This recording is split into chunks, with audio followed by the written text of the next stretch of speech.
My name is Peter Pomerantsev. I'm a writer. I'm a senior fellow at the London School of Economics and at the University of Johns Hopkins.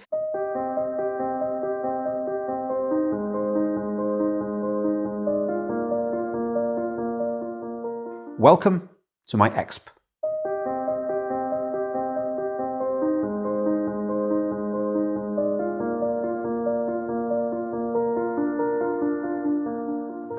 So in the 20th century, we had a dream. Those people who fought for democracy had a vision of what a democratic information space should be. People risked their lives for it. And essentially it was really quite simple. They were fighting for freedom of expression against censorship. They were fighting for pluralism, having lots and lots of media, which was meant to be good for democratic debate.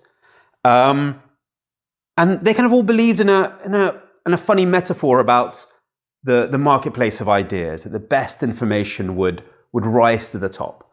And we saw this over and over in the 20th century. Dictatorships would try to suppress information. They used censorship, and they arrested people who try to speak their mind.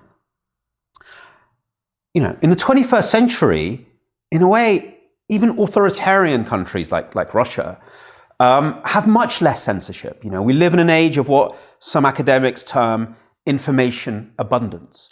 Even in China, which does have an internet firewall, you can still get through it quite easily if you want to and reach good sources of information. I mean, it's incomparably easier to get different, better, accurate information than it was in the 20th century. But it's also brought a new set of problems.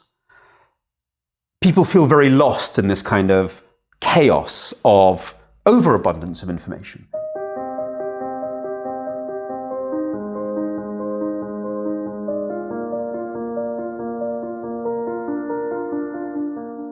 And of course, the powerful, authoritarian leaders, or those who'd like to be authoritarian, or anyone really, who wants to influence people, they also know they can't control the whole information system the way they used to. They can't force their one agenda down people's throats. That's very, very hard.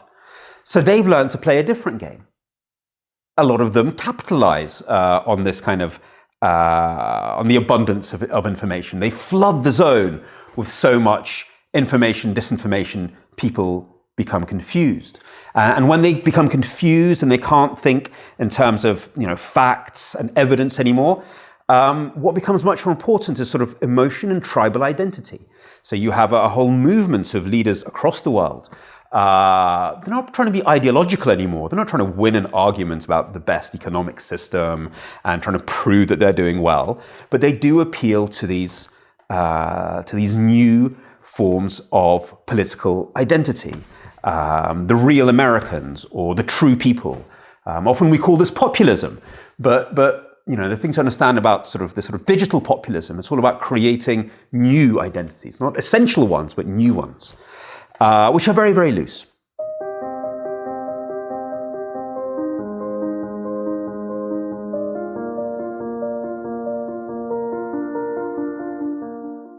And the other thing that's changed is in this kind of world of overabundance of information, where the stress is always on the emotional, is that you can target audiences very, very, very precisely. You're no longer dealing with kind of stable categories of left and right and working class and middle class.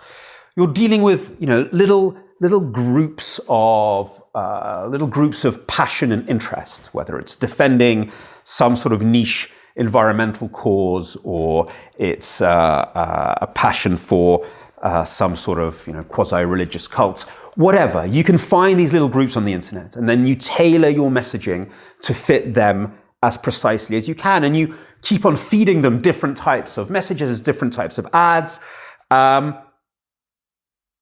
you find the one that works.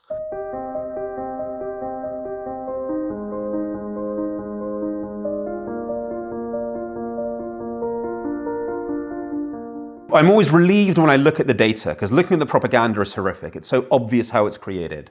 It's so obvious how they try to divide people. It's obvious how they try to set up binaries. And I'm always relieved when I look at the data, because the data shows that people don't quite fall for it. Yeah? People are much more complicated and nuanced. Life doesn't fall into binaries. There are no simplistic culture wars. However, there's one factor which I think is really helping the guys creating this crass style of propaganda. Yeah, I wouldn't say everything is down to this, but it's a really important factor. And that is the emotional and cognitive logic of social media. Social media incentivizes tribal thinking, the kind of, cultural groupings, the kind of us and them binary mentality that the propagandists are chasing. So, when you go online, you're incentivized to essentially get attention from your in-group, likes and shares, retweets. This is all an emotional economy that is all about getting attention. Yeah, it's all about being liked by your friends, and to be liked by your friends, it always helps to define who your non-friends are. So it really encourages this sort of behavior. It encourages this kind of non-deliberative, non-fact-driven, non-evidence-driven, sort of very tribal kind of instinct. That's very dangerous. And look, this is a design choice. At the University of Texas, Talia Stroud, a very important researcher, has been looking at what happens when you just do a little tweak, when you change the buttons on a Facebook, on the Facebook matrix. What if I think to replace the like button with a respect button? Yeah? And immediately, people who are in one political group, Democrats, for example, they were ready to respect a Republican. They were ready to listen to one. But when it was a like button, which is all about virtue signaling and saying, this is my team, then they weren't ready to press that button. So just even a tiny tweak in the buttons would help change our emotional incentives.